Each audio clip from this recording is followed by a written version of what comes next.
Sexual assault is any form of sexual activity targeted at you without your consent.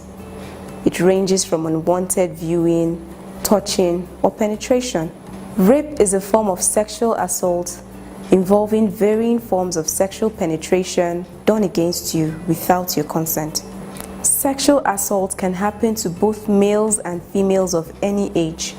If a sexual act is done on you or to you without your consent, it is a sexual violation and it is a criminal offense.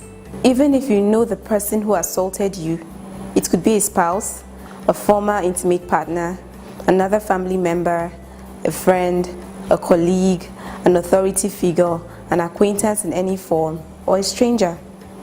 Most people who are sexually assaulted know their abusers. Sexual assault is a crime, even if you could not fight back or scream, you were drunk, taking drugs, giving drugs, or unconscious. We advise that you report all cases of sexual assault to the police, especially rape. First, you need to get to a safe place. You should not feel ashamed or blame yourself for what has happened to you. If you feel you're able to, consider telling someone you trust to support you through the crisis. You may also reach out to NGOs like Global Rights, which maintain a hotline to assist you and keep a dossier of other NGOs or trained personnel close to you who are able to help you through your crisis. Take care of yourself in a way you deem most suitable for you. You could report the crime to ensure the rapist is brought to justice and does not harm anyone else. You could seek medical and/or emotional care without reporting the rape as a crime. Or you can do both. We advise that you do both and that you do it as early as possible. Depending on how comfortable you are with navigating the system, you may want to go to the hospital accompanied by a confidant who is assisting you. Global Rights has a team of volunteer supporters who are able to assist you through the process. Go to a hospital emergency room to be checked. Do not bathe, wash or wipe yourself up or change your clothes. You can go with fresh clothes to change into after. You can call the police from the hospital. The hospital personnel may assist you to notify the police if you request that they do so. The doctor will examine your body for internal and external injuries and collect evidence. The doctor will also need to do a blood test to search for diseases that can be passed through sexual intercourse. This test is routine procedure for rape survivors. Emergency contraception pills will be given to you and prophylactic treatment will be administered to you to prevent HIV and hepatitis transmission when you go to the hospital immediately. Doctors can also prescribe other medications for sexually transmitted infections, pain, or stress symptoms when you get to the hospital. A follow-up check soon after this initial visit is recommended for safeguard purposes.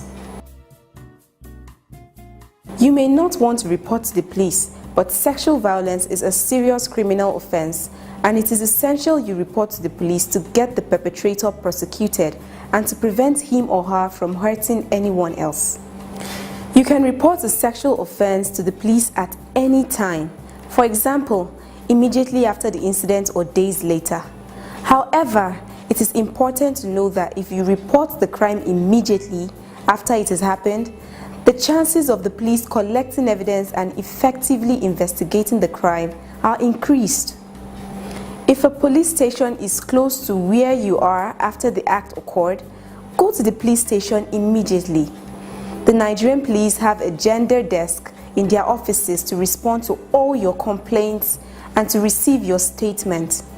After receiving your statement, they will arrange for you to visit the hospital where you can get treated and also to obtain evidence through procedures that will be carried out by the doctor as described above.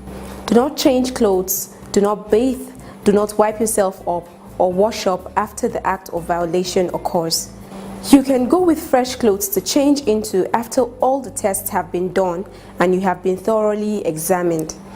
Take someone with you to the police station or to the hospital for support. Global Rights is able to provide you with a volunteer supporter who is trained to assist survivors of violence to accompany you on such visits. Survivors of sexual assaults respond differently to the crime. Emotions range from incapacitating depression to fear and anxiety, all the way to extreme anger. The feeling of numbness, shock, disbelief, and insomnia are common occurrences. Find an outlet to express your emotions and feelings. The assault is not your fault.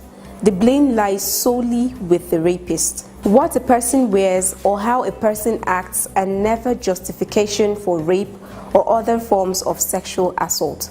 You are not alone. 1 in 6 women are survivors or victims of rape, and 1 in 33 men have been victims of rape. Give yourself time to heal. It is okay to hurt, but it is important you find a trusted friend or counselor to speak with. Do not keep your feelings bottled up inside. Recovering from rape or sexual assault is often a long, complicated experience. Do not feel guilty if you cannot get over it or move on easily. First, you need to encourage them to see a doctor immediately because they need medical attention and treatment for sexual assault. They also need to seek medical care to check for sexually transmitted infections and injuries. Encourage but do not pressure them to report the crime to the police. This will ensure that the rapist is prosecuted and justice served to the victim or survivor. A petition can also be brought before the police on behalf of the victim or survivor. Assure your friend or loved one that he or she is not to blame for the rape. Remind and reassure them that no one deserves to be raped or sexually violated. If your child is sexually assaulted, he or she might choose not to tell you. There are some signs that might indicate sexual violence. The child or teenager acts unusually irritable, moody, or cranky. The child or teenager is seen angry, frightened, or confused. The child or teenager feels depressed, anxious, or nervous. The child or teenager is especially frightened and anxious about being alone. The child or teenager suddenly has troubled sleeping patterns. The child or teenager experiences a drastic change in appetite. The child or teenager has a sudden drop in grades at school. The child or teenager is unable to concentrate at school or participate in everyday activities they previously enjoyed. The child or teenager has an unusual aversion to a certain family member, friend, or acquaintance.